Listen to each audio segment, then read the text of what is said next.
Yeah, so that's what we do. We represent owners. We're a consultant. We're a broker. Okay, That's probably a good way to represent it, or to describe it. We, just like you hire a realtor to help sell or buy your property, or you hire an attorney, you hire an accountant to represent you because you don't want to, get hit with the penalty by the IRS. Yeah. You would hire us to represent you, and then we, obviously get paid, by providing our services. But a lot of things we do are free. We will analyze a portfolio for a client, for absolutely nothing, and we'll give them advice on what they can and can't do.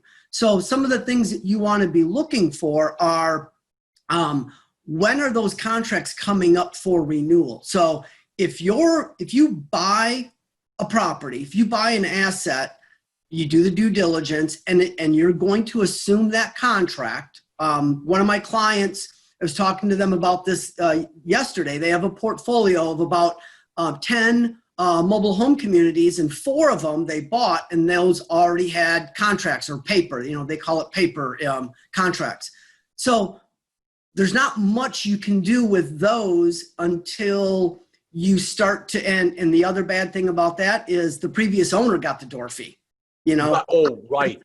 A lot of times the owner should maybe keep that in escrow, and they can share that with the buyer, but everybody keeps that and puts that back into their property. Let me give a little tip. Let me give a little tip to everybody out there. If you are negotiating a contract, if you're in the due diligence phase and you come up to the part where you're analyzing the service contracts, and the contract is out of contract, meaning it's beyond the 10-year, the term period, right, or it's coming up to it before the closing period, you get right in there and you have your lawyer or yourself do an amendment to the purchase and sale contract telling the new owner, do not sign any new contracts. I don't want you taking this money, because they do.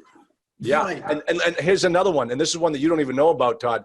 Yeah. The same is true if you are in a contract for a fee simple absolute ownership of a property, meaning the whole thing, the air rights, the mineral rights, the land rights, and then it falls out of contract while you're renegotiating a particular term, and then you come back into contract. And during that time, the seller sold off his mineral rights. Mm-hmm. It happens, guys. It happens. Yeah. These are the types of things you need to think about when you're dealing with this. So that's why you need a good attorney.